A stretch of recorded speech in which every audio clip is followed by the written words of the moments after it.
Earlier this month, Alaska Airlines announced they're buying Hawaiian Airlines. And while the companies promise that merger will unlock more destinations for consumers and expand choice for air travel in the U.S. and Pacific, Guam's congressional delegate worries the merger could potentially be harmful for consumers. Our Washington, D.C. correspondent Rachel Knapp reports.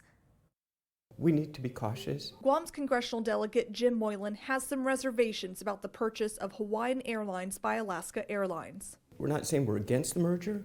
We're just saying there's some big concerns for the people that are reliant upon the air transportation to get to see family in the mainland, for their jobs, to come back home, to vacation. The roughly $2 billion deal was announced earlier this month. The combined company would maintain both airlines' brands, an unusual move for the industry. We've also seen that before with Alaskan Airlines purchase with Virgin Air, where it was promised that will keep on. But within 3 years thereafter, Virgin Air has gone.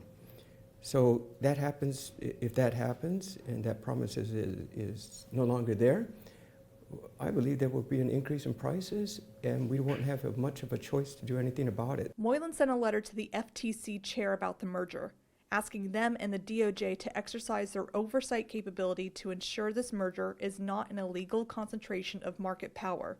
Moylan worries routes to places in the Pacific, like American Samoa, could be sold off or folded in favor of more profitable routes to and from the mainland. That's why we're asking Department of Transportation through the Department of Justice to really look at this, to really have an oversight on this, and to, if it's not carried out the way they said, for the protection of the consumers, protection of the Indo-PACOM area, protection of Guam, American Samoa, CNMI, those folks that I'm familiar with especially, then let's protect the people. In a press release, Alaska Airlines says passengers traveling throughout the continental U.S., the West Coast, and across the Pacific will benefit from more choice and increased connectivity across both airlines' networks. But before this is a done deal, U.S. regulators have to give its final approval. The Department of Transportation gave us a statement saying in part, robust airline competition makes it more affordable to fly, and promoting that competition is a key priority and a mandate for the DOT.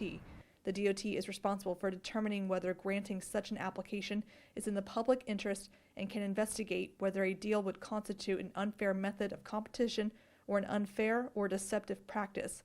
They add, at this time, they don't have a comment on specifics of the potential merger.